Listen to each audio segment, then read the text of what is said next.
Well, hello, sir. Hi. Hi, how are you? I am fine आप बताएं कैसे हैं? मैं ठीक हूँ sir. Are in this side and on behalf of Radix Hansraj, पहली बात तो शुक्रिया हमारे को ये अपॉर्चुनिटी देने के लिए कि हम आपसे इंटरेक्ट कर पाएं। एंड आई एम श्योर कि जितने भी हमारे व्यूअर्स हमसे आज जुड़ेंगे हम्म। हमारी कॉन्वर्जेशन के लिए, उनके हम academic and non academic doubts को कवर कर पाएं जैसे आपने कहा। एंड आई एम श्योर कि एक फ्रूटफुल कॉन्वर्जेशन होगी हमारे बीच। Yes sure. एंड एंड पहले तो सबसे पहले आई एम वेरी एक्साइटेड कि आज हंसराज कॉलेज के बच्चे और बाकी काफी सारे कॉलेज के बच्चों के साथ मुलाकात हो रही होगी live. And it's a TED talk, तो I am pretty excited. So surely sir, excitement तो मेरे में भी काफी है एट द मोमेंट, हमारे व्यूअर्स में भी होगी। तो मुझे आपसे पूछना था कि what have you been up to during this lockdown, कि कंसिडरिंग कि हमारी करंट सिचुएशन पिछले महीने में थोड़ी अनसर्टन रह चुकी है, and except making content on YouTube, आप क्या कर रहे हैं as to keep up with what's going around? पिछले एक महीने में लॉकडाउन के दौरान जो मेरा मेन सेक्टर है, डोमेन है जिसमें मैं कंटेंट क्रिएट करता हूँ, वो एजुकेशन है। एंड मैंने अपनी एक ऑडियंस के साथ प्रॉमिस किया था कि इस साल हम कुछ नया कोर्स लेके आएंगे which will be free of cost and top notch quality. हम कोशिश कर रहे हैं एनिमेशन की एक टीम बनाने के लिए। एक डेमो प्रोटोटाइप हमने चैनल पे डाला है अपनी कक्षा पे, बच्चों को बहुत पसंद आया। अब कोशिश ये है कि एक 20-25 लोगों की एक टीम बनाई जा रही है जो कि full time animation free content ला रहे होंगे बच्चों के लिए। तो उसी में लगे पड़े, तो महीना काफी फ्रूटफुल रहा। That's it.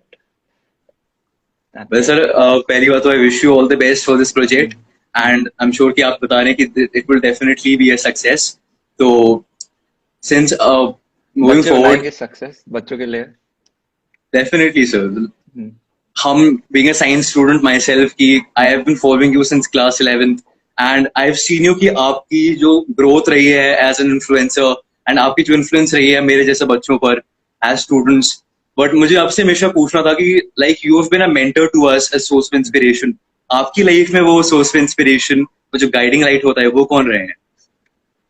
सबसे पहले तो शुक्रिया कि मैं आपका मेंटर रहा। आई गेस मेंटर हर व्यक्ति का वो स्वयं होता है, या फिर आप जो दो चार किताबें पढ़ते हो जिनसे आप कुछ सीखते हो, या सबसे बड़े मेंटर्स आपके लाइफ में होते हैं आपके पेरेंट्स जो कि आपके साथ रहते हैं, जिनसे आप छोटी छोटी चीजें सीखते हो कि लाइफ में मेरे को कैसे कोई भी चीज आगे लेके जानी है।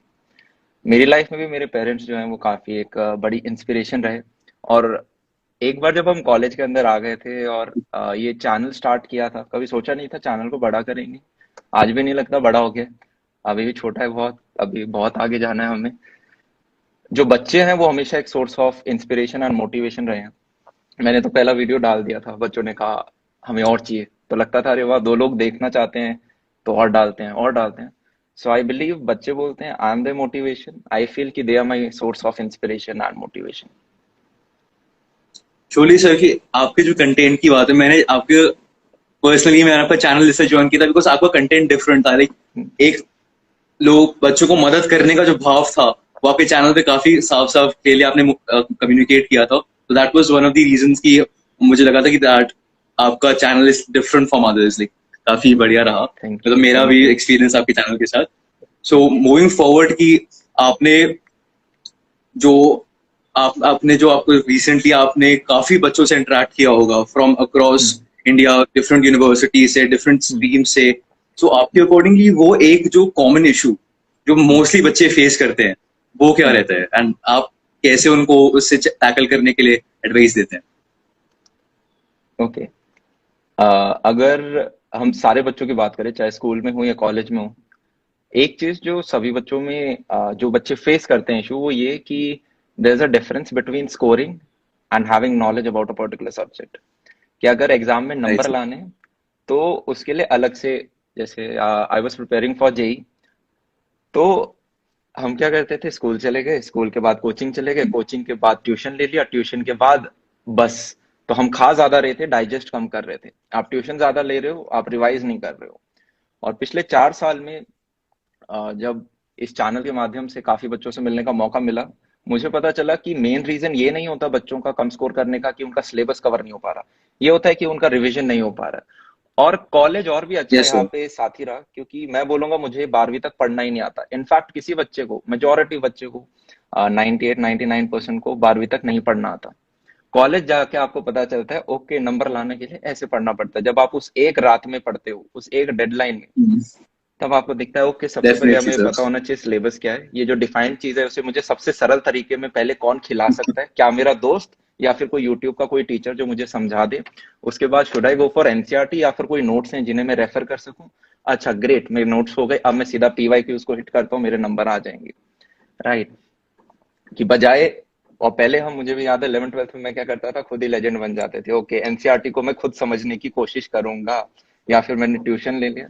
तो कॉलेज उसमें काफी अच्छा मेंटर रहा। इंजीनियरिंग ने और कुछ सिखाया नहीं सिखाया, पढ़ना सिखा दिया। That's it. Definitely sir. So आपने कॉलेज लाइफ के बारे में भी बात करी कि हाउ कॉलेज लाइफ ने आपको कैसे एक मेंटर आपके रहा, आपकी कॉलेज लाइफ आपकी as compare to the school life. So I have just recently graduated from NSIT. तो आप मुझे बताओ कि अपने हमारे जो व्यूअर्स हैं जो अभी अपनी 12th का बोर्ड दे चुके हैं, जो they will be transitioning into their college life, तो उनके लिए आपको अगर एक चीज बतानी होती कि how is college life different from school life, मतलब कॉलेज लाइफ हमें क्या नया सिखाती है जो शायद स्कूल लाइफ ना सिखा पाए। आई गेस दोनों को आप कंपेयर ही नहीं कर सकते। अगर हर बच्चे की अपनी एक लाइफ होती है इंडिविजुअल, स्कूल लाइफ की बात करें तो वो उतनी हैपनिंग नहीं होती। स्पेशली अगर आप साइंस स्टूडेंट हो, आपका कोचिंग और इनमें ही टाइम निकल जाता है। बेसिकली आप मेहनत कर रहे होते हो, अपने आप को स्ट्रांग यस बना सर। रहे होते हो। अगर हम यूं बात करें कि शेप कौन करता है, तो डेफिनेटली ये कॉलेज लाइफ आपको शेप करती है। स्कूल लाइफ यहाँ है तो कॉलेज लाइफ अगले फ्लोर पे है, इधर भी नहीं ऊपर है। टोटली सर, इस यस। बात से तो। और कॉलेज, सिर्फ कॉलेज में घुसने से लाइफ चेंज नहीं होती। आपका भी एक मन होना चाहिए कि हाँ यार, मैं सारी चीजें है ना एक्सप्लोर करके दे दूंगा। राइट, मैं जाऊंगा, मैं ये भी करूंगा, मैं ये भी करूंगा, मैं ये भी करूंगा, मैं ये भी करूंगा। तो वहां पे आप नए नए लोगों से जो इंटरेक्ट होते हो, आपके पास जो वो खाली समय यस सर। बचता है, वो जो 40 सब्जेक्ट आपको 8 सेमेस्टर के अंदर मिलने वाले हैं, या आपके केस में भी काफी 6 सेमेस्टर हैं, कितने सारे सब्जेक्ट आएंगे। और आप जो मेट्रो में बैठ के बाहर लोगों के साथ घूमने जाते हो, आप कम्युनिकेट करते हो, आप बार्गेन करते हो, आप टीचर के साथ बार्गेन कर रहे हो अटेंडेंस की। राइट, आप हॉस्टल में पानी के पीछे लड़ रहे हो, खाने के पीछे लड़ रहे हो, क्वांटी के पीछे लड़ रहे हो। आ, ये सारी चीजें जो एक एक्सपीरियंस होता है वो लाजवाब होता है। And college life is college life. अगर तुम, कोई भी Surely, फ्रेशर sir. अभी देख रहा है, so if you have an option between being a day scholar and a hosteller, hosteller. Right. वैसे दैट्स इट। So, आज मैं काफी रिलेट कर पाऊँ इस बात से, being a second year myself, hmm. कि मुझे भी like, मेरे फर्स्ट ईयर में काफी नए लोगों से मिलने का मौका मिला था, हम्म। जिनसे मैंने काफी नया सीखा। एज एन, हम्म। आप जब यूनिवर्सिटी आते हैं आपको डिफरेंट पार्ट्स ऑफ इंडिया से लोग बच्चे मिलते हैं, उनके बारे में कुछ नया सीखने को मिलता है। वो हम्म। जो एक जुनून होता है कुछ नया सीखने का, जैसे आपने हम्म। बताया, वो डेफिनेटली कॉलेज लाइफ में ज्यादा आता है as compare hmm. To school life. Hmm. वो तो वो तो है। Yes, alright. यस। तो सर आपसे मुझे एक बात भी पूछनी थी कि owing to the current circumstances, जो भी हमारे बच्चे स्टूडेंट्स हैं, हम्म। जिनके जिन्होंने अपने रिसेंटली बोर्ड्स दिए, जो अपने एंट्रेंसेस के लिए प्रिपेयर कर रहे थे, देयर हम्म। इज दिस जो भी जो माहौल बना है अनसर्टेनिटी का, उनके हम्म। लिए मतलब काफी फीलिंग ऑफ एंजाइटी भी उनके अंदर एक बैठ चुकी है कि अब हम्म। हमारे लिए एज अ स्टूडेंट आगे क्या रखा है।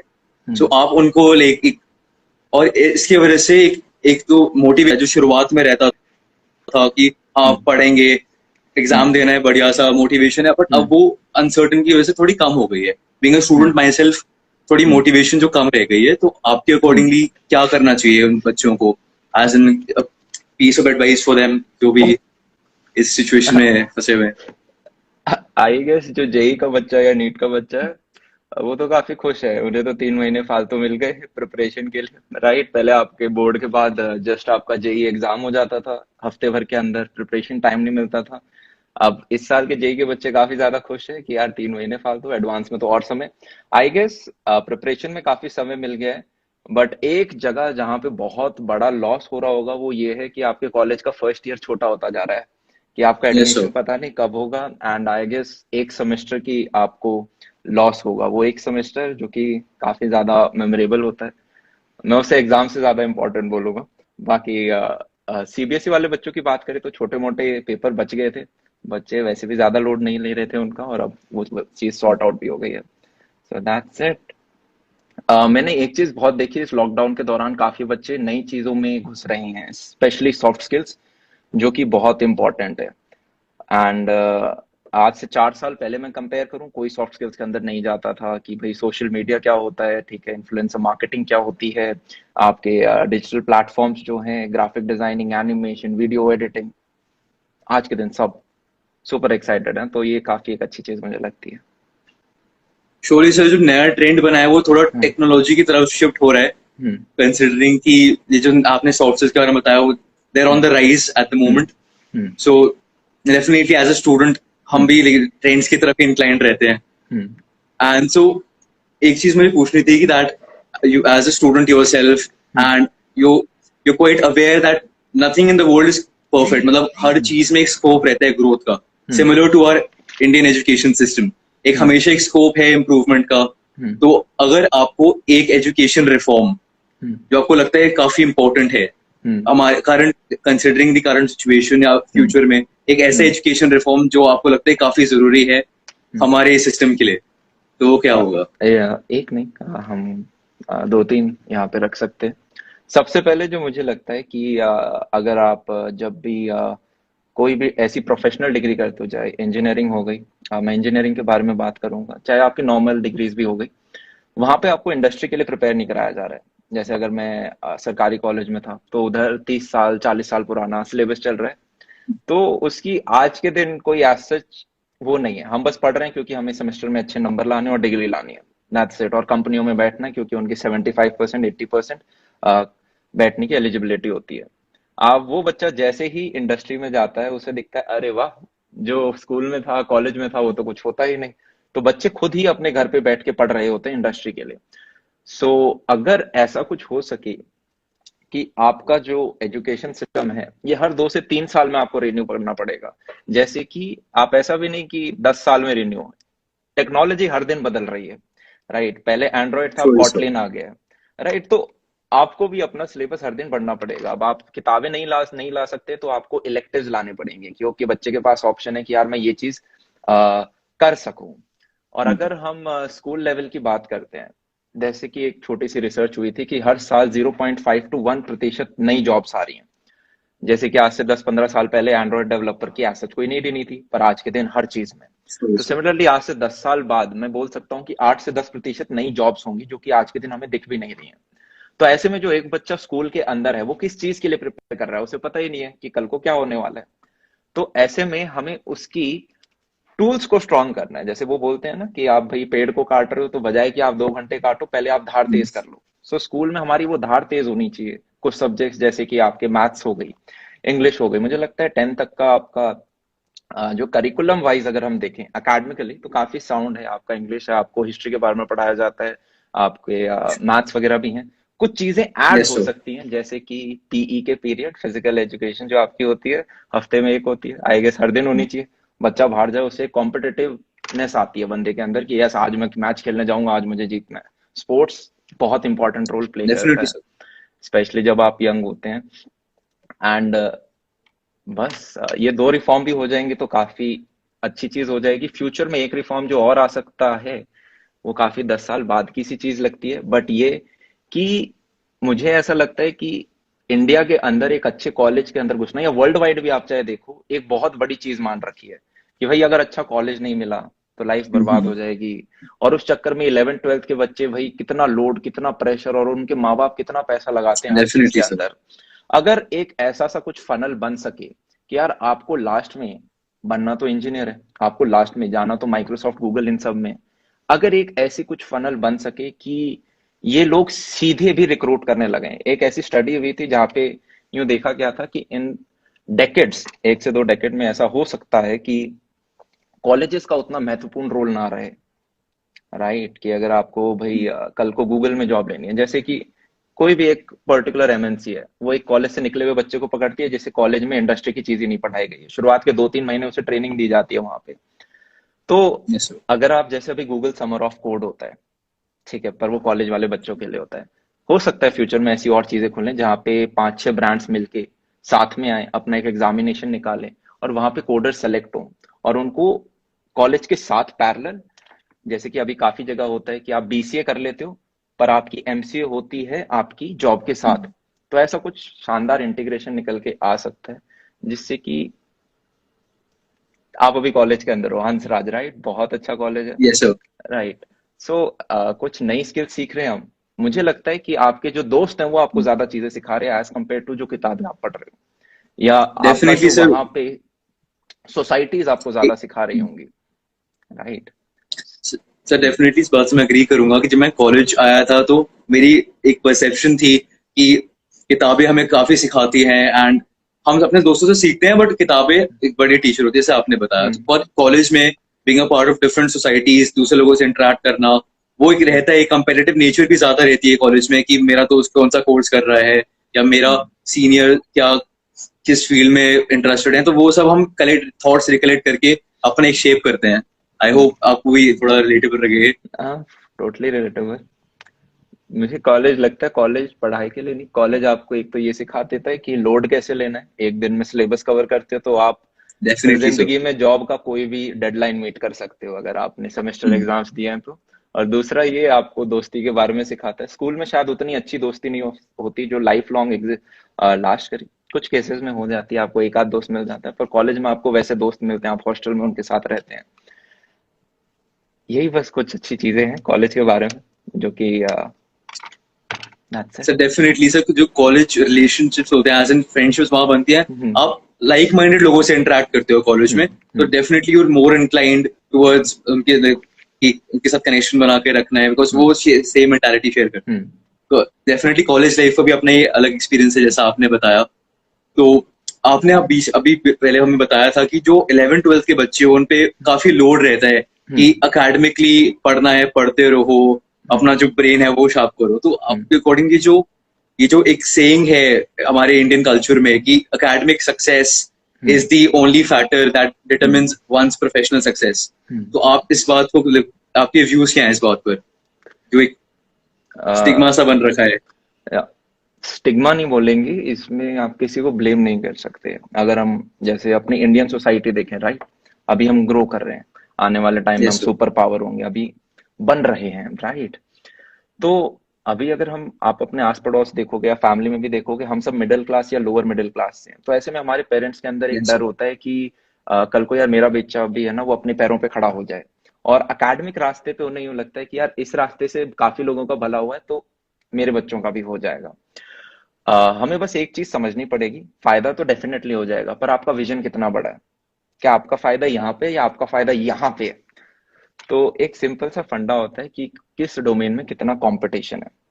यूपीएससी के पीछे भाई लाखों बच्चे भाग रहे हैं, जेई के पीछे भी लाखों बच्चे डेफिनेटली भाग रहे सर। हैं, मेडिकल के पीछे भी लाखों बच्चे भाग रहे हैं, और मेरे को लगता है भागना भी चाहिए। पर एक बार जब आप कॉलेज के अंदर आ गए, राइट, और वो जो 4 साल है, अगर उन 4 सालों में आपने सिर्फ उन 8 सेमेस्टर या 6 सेमेस्टर की किताबें पढ़ रहे हो तो आप अपने पोटेंशियल को यूज नहीं कर रहे हो। अंडर यूटिलाइज कर। क्योंकि आज का ऐसा जमाना है जब वो 1% जॉब हर साल नहीं क्रिएट हो रही है। अगर आप उसमें सबसे पहले घुस पाते हो, जैकमा ने एक बहुत शानदार चीज कही थी कि या तो आपको सबसे पहला होना पड़ेगा किसी चीज में या आपको बेस्ट होना पड़ेगा। पहला होना आसान है, राइट। सो कॉलेज के अंदर वो चीजें ढूंढो कि क्या हो सकती हैं। एंड पेरेंट्स को एक बार आपने रेवेन्यू जनरेट करके दिखा दिया कि पापा देखो मैं इतना कमा रहा हूँ, पेरेंट्स के अंदर से वो चीज निकल जाएगी। पापा भी बोलेंगे बेटा क्या एकेडमिक्स, क्या एकेडमिक्स, ये चीज करो इसमें आगे जाओ। So, बट उनके अंदर का वो डर हटे कि मेरा बच्चा खुद कुछ कर लेगा। डेफिनेटली सर, वो जो सेटिस्फैक्शन मिलेगी उन्हें भी अपने अंदर कि हाँ मेरा लड़का या लड़की सेल्फ रिलायंट हो गया, मतलब अब अपने दम पे खड़ा हो सकता है वो, तो श्योरली वो एक रीअश्योरिंग हाँ। श्योरेंस फैक्ट रहता है पेरेंट्स के लिए भी। यस। यस। वेल सो अभी जस्ट आपने आई बिलीव अपनी कक्षा लॉन्च किया था, तो हाँ। उसने काफी सक्सेस, उसको इनिशियल सक्सेस काफी मिला है।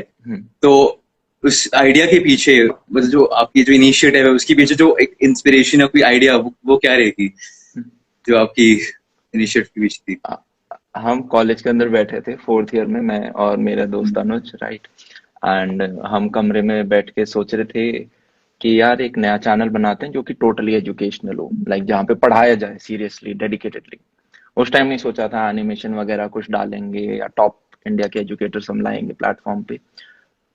हमने सोचा था कुछ रखते हैं, दो चार नाम दिमाग में आए, उसमें से एक प्यारा सा नाम आया अपनी कक्षा। पहली बार आप सुनते हो काफी डर सा लगता है अरे यार ये कोई ब्रांड का नाम होता है, दो तो शब्द हैं इसमें, कल को कहीं पे लिखोगे भी तो भी अच्छे से नहीं दिखेगा, छोटा छोटा। बट एक वाइब थी, और वो हमारा जो पूरा कॉन्सेप्ट था उसको एक्सप्लेन करता था कि एक बच्चे को अपने कमरे में बैठे हुए वो अपना कमरा अपनी कक्षा लगे, कि उसकी क्लास उसके घर में आ गई, सो मेरी कक्षा अब अपनी कक्षा हो गई। सो इस आइडियोलॉजी के पीछे हमने चैनल को स्टार्ट किया। शुरुआत में कॉलेज के अंदर बस थोड़ा थोड़ा हम इस पे ध्यान दे रहे थे, अब फुल थ्रॉटल पे ध्यान देंगे। एंड देखते हैं, मेन गोल इज कि कुछ प्यारा, कुछ शानदार, कुछ ऐसा जिसके बारे में बोल सकें कि यार ये हमने किया और लाखों बच्चों को बेनिफिट मिले उससे। That's it. तो डेफिनेटली काफी थॉटफुल इनिशिएटिव था। एंड जो आपको इनिशियल सक्सेस मिला है, लुकिंग ऐसा लग रहा है कि बच्चों ने काफी वेल रिसीव किया है इस इनिशिएटिव को, एंड डेफिनेटली सपोर्ट बढ़ रहा है डे बाय डे। तो all the best to you on that, for the success of this initiative. Thank and you. Moving forward, आपको आपके चैनल को आई बिलीव आपने 2014 में शुरू किया था अपना channel, if I am not wrong.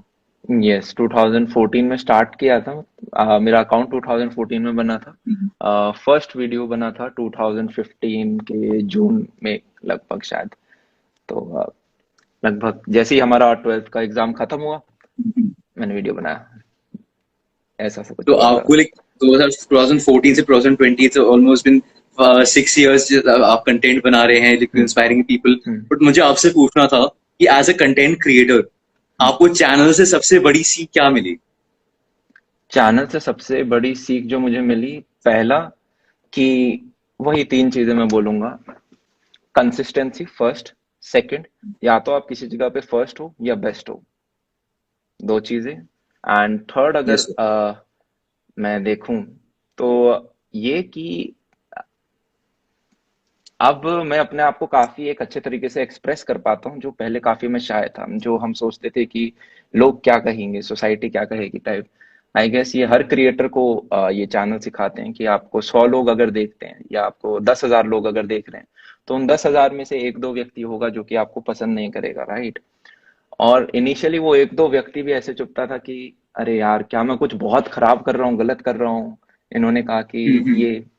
Eventually आप मैच्योर हो जाते हो, कुछ क्रिटिसिज्म होते हैं जिन पे आप काम करते हो, वो आपको डेवलप यस सर। करने में, ग्रो करने में काफी हेल्प करते हैं। आई गेस चैनल ने बहुत कुछ सिखा, ये तीन मेन चीजें रही होंगी। कंसिस्टेंसी, जो भी करो या तो उसमें बेस्ट हो या फर्स्ट हो, और दैट्स इट। शोली सर, हम्म। जो आपने भी कंसिस्टेंसी की मैं बात बताई हम्म। कि एक जो हम मिलेनियल्स हैं उनमें एक भाव रहते कि हम कंसिस्टेंट नहीं है। हम्म। मतलब हम कोई काम after a point of hmm. Time वो मोटिवेशन कम रहती है, वो कम हो जाती है हमारी हम्म। जैसे। हम्म। तो आपके अकॉर्डिंगली वो कंसिस्टेंसी मेंटेन करने के लिए हम्म। हमें क्या करना चाहिए? आई बिलीव जो हम आजकल के कंसिस्टेंसी जो में बहुत स्टूडेंट्स हैं, ज्यादा, मिलेनियल्स हैं। आप जब लोगों को देखते हो स्पेशली जिन्हें आप मानते हो कि उन्होंने लाइफ में ज्यादा कर रखा है, जैसे आप तीन चार बार बोल चुके हैं कि मैंने सक्सेस पा ली, मुझे लगता है कि अभी बहुत रास्ता पड़ा है। जैसे कि मेरे लिए आज के दिन कंसिस्टेंट होना या किसी और कंटेंट क्रिएटर के लिए कंसिस्टेंट होना मुश्किल नहीं है, राइट। क्यों? क्योंकि चार लोग तारीफ कर रहे हैं, ये एक रियलिटी है कि it's hard to be consistent when no one is clapping for you. जब आप अपने कमरे में बैठे सॉरी हो, आप सर। खुद मेहनत कर रहे हो, आपको रिजल्ट नहीं मिल रहा, या रिजल्ट दिखाई नहीं दे रहा लोगों को, ठीक है, तो कंसिस्टेंट रहना थोड़ा मुश्किल होता है। आई गेस शुरुआत के 2 3 6 महीने, साल भर की आपकी एक जर्नी होती है जहाँ पे आपको सांस रोक के मेहनत करते रहना होता है, और आप वो सांस रोक के मेहनत सिर्फ उस चीज के लिए कर सकते हो जिसके लिए आप दिल से पैशनेट हो, राइट। जिसमें आपका मेन यू ना हो कि यार मेरे को पैसा कमाना है। जैसे अगर मैं अपने चैनल की बात करूं, शुरुआत के 6 7 महीने उसे मोनेटाइजेशन ऑन ही नहीं की थी। बैक इन 2015 आपको कोई 10,000 सब्सक्राइबर नहीं चाहिए थे, राइट। फिर मम्मी को मनाने के लिए, कि मम्मी बोलती थी क्या कर रहा है, तो मैं बोलता था अरे मम्मी देखो कुछ नहीं, आज से देखो ये मोनेटाइजेशन भी ऑन हो गया। तो मैंने कहा ठीक है चल कोई नहीं। तो बस एक बार आपको रिजल्ट आज मिलने स्टार्ट हो जाते हैं, फिर कंसिस्टेंट रहने में उतनी दिक्कत नहीं होती। तो पहले 1 साल दबा के काम करो, और कोई ऐसी चीज ढूंढो जो आपको अच्छी लगे। Surely, I agree with you considering कि एक बार रिजल्ट्स आना शुरू हो जाते हैं तो बंदे को अपने आप से लगता है कि हाँ वो प्रोग्रेस कर रहा है। I think progress breeds consistency, right? So हमने भी काफी सुना है एंड आई बिलीव हमारे टीचर्स भी पहले तो ये जो एक कंसेप्ट होता है एक आइडल स्टूडेंट का, वो काफी प्रीच किया करते थे कि एक आइडल स्टूडेंट बनो, आपको हम ठीक से होना चाहिए एज अ स्टूडेंट। तो do you believe in the idea of an idol student? Ideal क्या हो स्टूडेंट, सकता है एक आइडल स्टूडेंट? देखो अगर जैसे क्लास 12 तक की बात करें तो मुझे अभी भी याद है कि मैं वो बच्चा होता था जो कि आप आइडियल स्टूडेंट बोल सकते हो। गाय बच्चे नहीं होते क्लास के जो फ्रंट बेंच पे आके बैठ जाएंगे, वो बच्चा जिससे मैम आके पूछती है लास्ट क्लास में क्या पढ़ाया था, राइट? तो मैं वो बच्चा हुआ करता था, ज्यादा बात बात करते नहीं थे। डीपीएस आरकेपुरम स्कूल था मेरा, तो वहाँ काफी ओपन बच्चे होते हैं, मैं काफी शाय था तो मैं वैसे ही आगे बैठ जाता था क्योंकि पीछे मुड़ना नहीं पड़ता था, बात नहीं करनी थी किसी से। कॉलेज में आके आई गेस अगर आइडियल का कोई जस्ट कुछ ऑपोजिट वर्ड होगा, नॉन आइडियल, तो मैं वो बच्चा था। प्रोफेसर्स के साथ मेरी बिल्कुल नहीं बनती थी क्योंकि मैं लास्ट बेंच पे सोता था, तो मेरे को रात को काम करना होता तो लास्ट बेंच पे सो जाओ। डीन से भी मेरी लड़ाई हो रखी थी। आई गेस उन्होंने होली की छुट्टी नहीं दे रहे थे या हॉस्टल में कुछ रहने नहीं दे रहे थे, and I went to her office और मैंने कहा आप दे रहे हो या मैं लाइव जाऊं यूट्यूब पे। और वो कितनी चाइल्डिश सी चीज थी। बट ठीक है, हमने सेकेंड ईयर भी किया था। हमने बंक मारे थे। बंक तो बहुत नॉर्मल चीज थी, हमने एक प्रैक्टिकल एग्जाम बंक मार दिया था पूरी क्लास ने, तो आपका एग्जाम आगे शिफ्ट हो गया था। और तो मुझे लगता है आइडियल बहुत ज्यादा हाइपर कर रखा है। आइडियल वाइडियल कुछ नहीं होता यार, तुम्हारे गोल है पढ़ना है, स्कूल में नंबर लेके आना है, राइट? Surely chill sir. रहो थोड़े। आइडियल कुछ नहीं होता। मैं तो इनफैक्ट बोलूंगा जो मैं 12th में था थोड़ा खुलता, दो चार लोगों से वैसे बात करने की जरूरत नहीं है ऐसे, बट ठीक है थोड़ा और खुल के आप रह सकते थे। 12वीं तक यार दबा के मेहनत करो, पॉइंट ये है। ठीक है, कॉलेज है मस्ती के लिए, वहां पे अपन मस्ती करेंगे, बहुत अच्छी दबा के मस्ती करेंगे, एक्सप्लोर करेंगे, राइट? हर चीज का एक समय होता है, समय को आपको समझना जरूरी है, right? Time is everything, it's the biggest luxury. So that's it, that's it. Alright. So sir, since हमारे जो मेजर व्यूअर्स हैं वो स्टूडेंट्स हैं, तो बेसिकली उनके लिए एक ऐसी आपके अकॉर्डिंगली उनके लिए सबसे इम्पोर्टेंट चीज क्या होनी चाहिए एट द मोमेंट? आदम, एक जो थी एट द मोमेंट सबसे इम्पोर्टेंट चीज उनके लिए जिसपे वो उनको फोकस करना चाहिए। जैसे हमारे क्लास 11 12 में तो आपने बताया कि कंप्लीट फोकस पढ़ाई पे होना चाहिए, बट कंसिडरिंग कि अब बच्चा 12th पास कर चुका है एंड जो अच्छा बीच में वो 12th फेज पास कर होता है चुका है आपका, वो, ओके ग्रेट। ठीक है, तो तो हर उनके लिए फेज के सबसे बच्चे के इम्पोर्टेंट चीज लिए क्या होनी चाहिए? आंसर अलग होता है। जैसे अगर एक 12वीं तक का बच्चा है तो भाई दबा के पढ़ो, कुछ और दूसरी चीज नहीं सोचनी। कोई सॉफ्ट स्किल पे काम नहीं करना तुम्हें अनटिल अनलेस तुम ऑलरेडी किसी एरिया के प्रो बनते हो, ठीक है? और तुम 12वीं में नहीं पढ़ोगे तो बहुत बड़ा लॉस हो जाएगा, जो कि बहुत कम बच्चे होते हैं। अगर आप कॉलेज के अंदर आ गए हो, ठीक है, तो कॉलेज की पढ़ाई एक जगह है, वो आपकी मेन स्ट्रीम चीज है। पर मैं चाहता हूँ कि जैसे आपके हर सेमेस्टर के अंदर कॉलेज कुछ सब्जेक्ट बनाता है आपके लिए, आप अपने लिए कुछ सब्जेक्ट बनाओ हर सेमेस्टर और उन पे काम करना स्टार्ट करो। वो कुछ भी हो सकते हैं, किसी बच्चे के लिए वो जिम हो सकता है कि ओके मैं फर्स्ट सेमेस्टर से जिम डेफिनेटली स्टार्ट सर। करूंगा। अगर अच्छा लग रहा है तो सेकंड में सेमेस्टर थर्ड सेमेस्टर में कंटिन्यू करते जाओ। या फिर मैं फर्स्ट सेमेस्टर में ग्राफिक डिजाइनिंग स्टार्ट करूंगा, एनिमेशन स्टार्ट करूंगा, मैं अपना ब्लॉग स्टार्ट करूंगा। तो कुछ स्टार्ट जरूर करो, राइट? और उसे आगे लेके चलते जाओ। ये एक गारंटी फैक्ट बता रहा हूं मैं, आप सबसे लकी जनरेशन हो जो इस समय में पैदा हो। एक तो तुम्हारा जेई लेट हुआ है, वो तो रीजन है ही। साथ में कि आपके पास अपॉर्चुनिटी का मतलब ब्रह्मांड सा है। आप कोई भी एक स्किल पकड़ो सॉफ्ट स्किल में, यस सर। उसे 3 4 साल के लिए करते रहो। एक ब्रह्मास्त्र है मार्केट में आज के दिन जो कि है सोशल मीडिया, उसको साथ में लेके चलो एंड डेफिनेटली बहुत तगड़े रिजल्ट आएंगे। दिन का चाहे आप एक एक दो दो घंटा भी लगाएंगे, वो जब 4 साल में कंपाउंड होता है, ऐड होता है, तो इतना सा ही फर्क होता है यार। बस आपको थोड़ी सी करेज दिखानी है। विंस्टन चर्चिल का एक बहुत फेमस कोट है जो कि मैं हर जगह बोलता हूँ। वो आपके प्राइम मिनिस्टर थे ब्रिटेन के, वर्ल्ड वॉर 2 के दौरान जब जर्मनी ने अटैक कर दिया था, तो यस जो सर। फ्रांस था उसने सरेंडर कर दिया था। और उस बंदे ने कहा कि यार हम सरेंडर नहीं करेंगे, हम गलियों में लड़ेंगे, हम हार जाएंगे, हम रूल कर लेना। हम डेफिनेटली सर। आखिर तक जर्मनी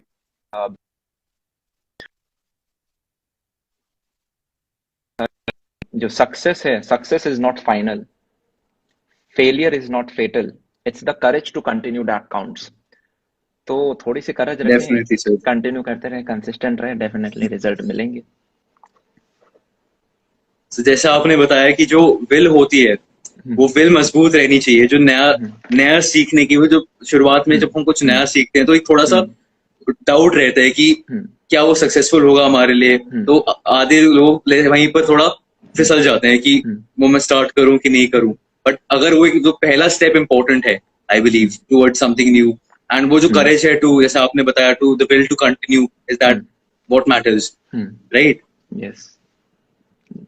तो सर, आपसे एक और चीज भी पूछनी थी, संत हमारे व्यूअर्स लाइक हम्म। रिपीटेडली पूछ रहे हैं कि जो स्ट्रेस होता है, ये जो स्कूल और कॉलेज लाइफ में जो एडेड स्ट्रेस होता है, मतलब जैसे जैसे बच्चा आगे प्रोग्रेस करता है एकेडमिकली या प्रोफेशनली, तो उस पर लोड बढ़ता जाता है, वो बर्डन बढ़ता जाता है। हम्म। और उस बर्डन इज लाइक, जितना बर्डन बढ़ता है उतना ही उस पर स्ट्रेस भी बढ़ता है। तो हम्म। उस स्ट्रेस से वो उसको कैसे हैंडल करे, मतलब इफेक्टिवली कैसे हैंडल कर सकता है वो, I believe, okay. As a student या एज अ प्रोफेशनल।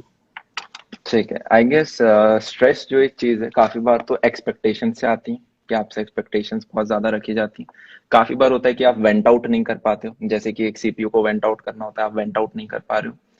बात करें एक्सपेक्टेशन की, जैसे कोई भी यार कॉम्पिटेटिव एग्जाम है, उसे यूं मत सोचो कि वो आपका लाइफ डिसाइड करने वाला है, उसे यूं सोचो कि वो एक परीक्षा है जो कि देख रहा है कि क्या आप टूटते हो या आप उसे तोड़ते हो। ठीक है।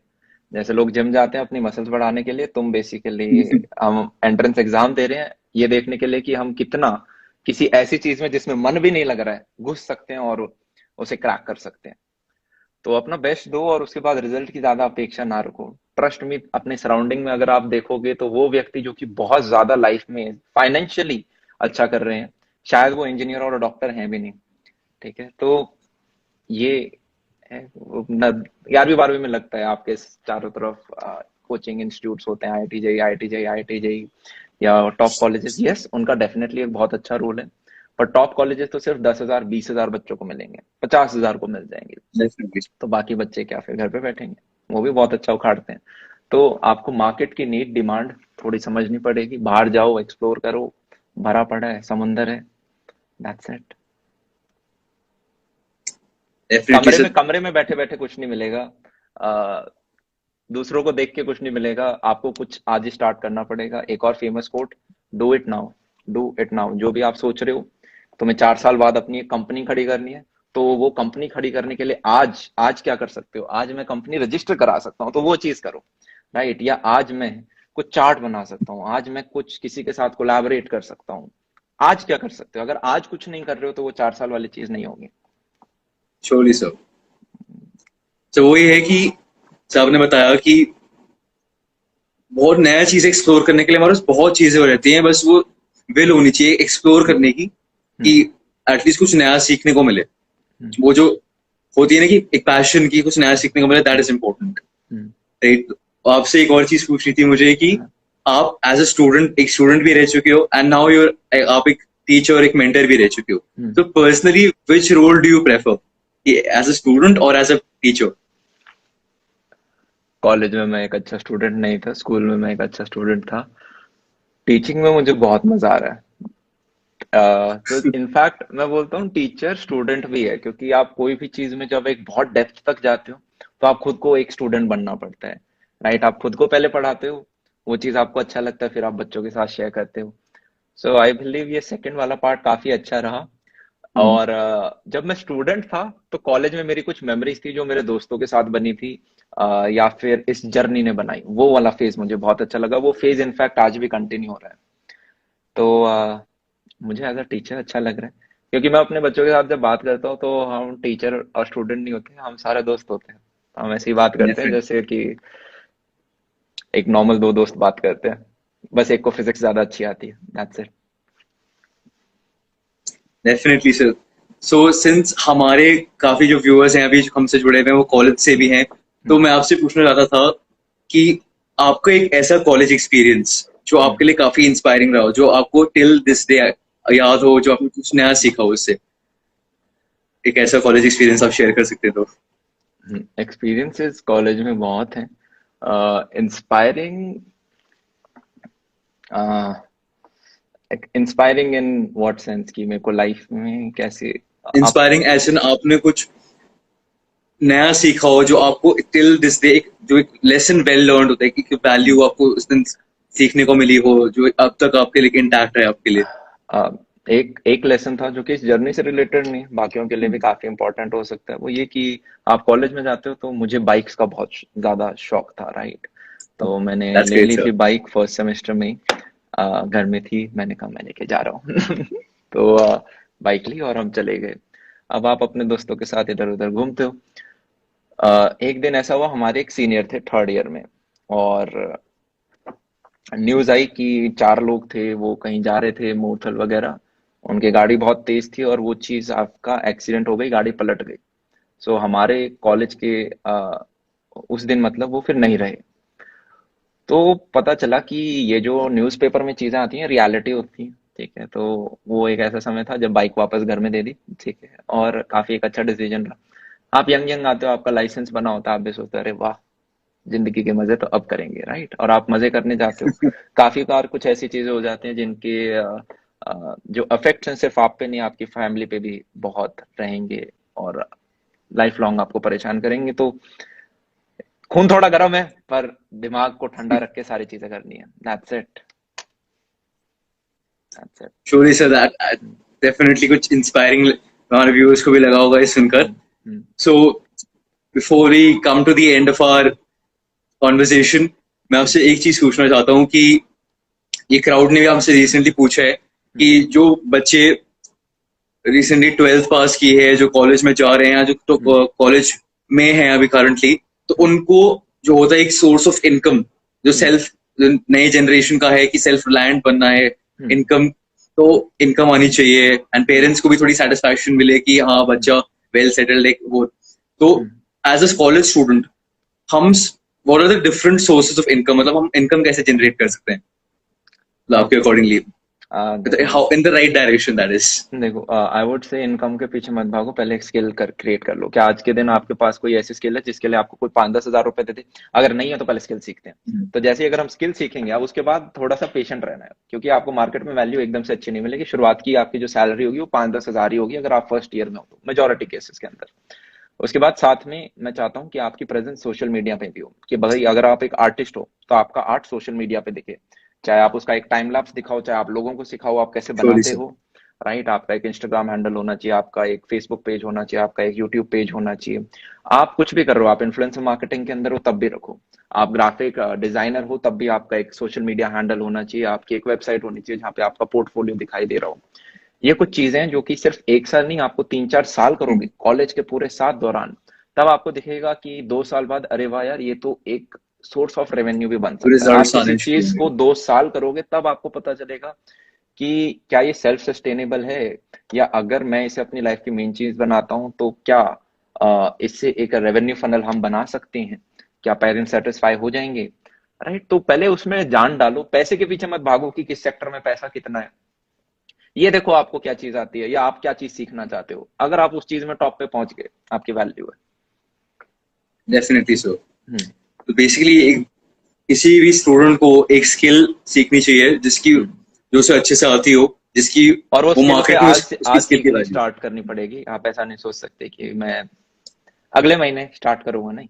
आज कुछ तो सीखो उसके बारे में, मतलब कुछ कुछ, चाहे 5 मिनट करो पर कुछ करो। तो डेफिनेटली एक स्किल आनी काफी इंपॉर्टेंट है, whether it be in any field, जो फील्ड में इंटरेस्ट करे उसमें एक स्किल आनी इंपॉर्टेंट है यस। एंड उसकी एक मार्केट में एक वैल्यू फिर हम अब खुद जनरेट करें। एंड आपने जैसे बताया कि पेशेंस इज क्रूशल, जो हम जो इंस्टेंट रिजल्ट्स को एक्सपेक्ट करते हैं कि इंस्टेंटली पैसा आएगा, रिजल्ट आ जाएंगे, वो एक्सपेक्टेशंस नहीं रखनी है एंड बस लगे रहना है, राइट। यूं सो देखो कि क्या मेरी स्किल स्ट्रांग हो रही है, श्योरली सर, जो क्या दो प्रोग्रेस लोग इंपॉर्टेंट है। हाँ, वो इम्पोर्टेंट है। पैसा आ जाएगा, पैसे कमाने के लिए पूरी जिंदगी पड़ी है, मतलब 18 के हो, 20-21 तक रुक जाओ, तब भी 40-50 साल होंगे पैसे कमाने के लिए। 2-3 साल स्किल्स पे काम करते हैं। Surely, sir. So, with this, we shall be coming to the conclusion of our conversation. तो आई होप हमारे जितने भी व्यूअर्स आज अमन सर के साथ उन्होंने ज्वाइन किया तो उन्हें कुछ नया सीखने को मिला हो एंड डेफिनेटली थोड़ी मोटिवेशन भी उन्हें मिली हो एंड हम्म, I hope कि आपके जितने भी जो बेसिक डाउट्स थे रिगार्डिंग हम्म, दी करंट सिचुएशन वो थोड़े क्लियर हुए हो. हम्म, एंड डेफिनेटली सर पर्सनली भी काफी एनरिचिंग एक्सपीरियंस रहा मेरे लिए भी आपसे बात कर. And thank you. on behalf of TEDx Hansraj, I wish you all the best for your future projects, and I hope you continue inspiring people like you do. And before we depart, so what is your parting piece of advice for our viewers? जो आप उनसे like share करना चाहते हैं before we depart? देखो यार, एक life है, ज्यादा लोड नहीं लेना है, पर फोड़ते रहना है साथ में, ठीक है. सोसाइटी ने कुछ रूल्स बना रखे हैं, जरूरी नहीं है आप सारे फॉलो करो, थोड़ा खुद रिसर्च करो, आपको जो चीज लॉजिकल लगती है वैसे अपनी लाइफ को आगे लेके जाओ. एंड जिंदगी में एक लैला जरूरी है, और वो लैला शुरुआत में आपका काम हो, कोई ऐसा काम जिसके लिए आप अपना पूरा जीवन डिवोट कर सको, कि यार ठीक है, मैंने अपनी जिंदगी इस चीज को दे दी एंड ये चीज वर्थ इट है. राइट, ऐसी अगर एक लैला मिल जाए तो एक रोमांटिक स्टोरी हमारी बन सकती है. एट द एंड हम अपनी किताब के ऑथर होते हैं, हमें अपने हर चैप्टर में क्या चाहिए. आपका Definitely, sir. एक बचपन का चैप्टर जा चुका है, एक स्कूल का चैप्टर भी जा चुका है, एक कॉलेज वाला चैप्टर स्टार्ट होने वाला है. इस कॉलेज वाले चैप्टर को मजेदार बनाओ कि कल को 60 साल की उम्र में जब आप अपनी किताब वापस पढ़ रहे हो तो आपको लगे कि वाह यार, बंदा तो मस्त था. क्या बात है. Right. Definitely. So that's it. काफी एक अच्छा एक्सपीरियंस रहा, and thank you for the opportunity कि मैं आज हंसराज के कॉलेज के बच्चों से या बाकी जितने भी यहाँ पे बच्चे हैं उनसे मुलाकात करने का, बात करने का मौका मिला. So great. Sir, definitely it was a great experience हमारे लिए भी, एंड आई एम श्योर हमारे व्यूअर्स ने भी अप्रिशिएट करेंगे कि आपने उनसे इंटरेक्ट किया एंड हमारे through. And I hope we see you creating new content, inspirational content on YouTube and other platforms as well. So we wish you all the very best as we come to the end of our conversation with one and only Aman Thatarwal. And all right, it was a great experience talking to you, sir. Bye. Take care. All Bye right, bye. stay safe, sir. Bye. Take care. Bye everyone. See ya. Take care. Have a good day.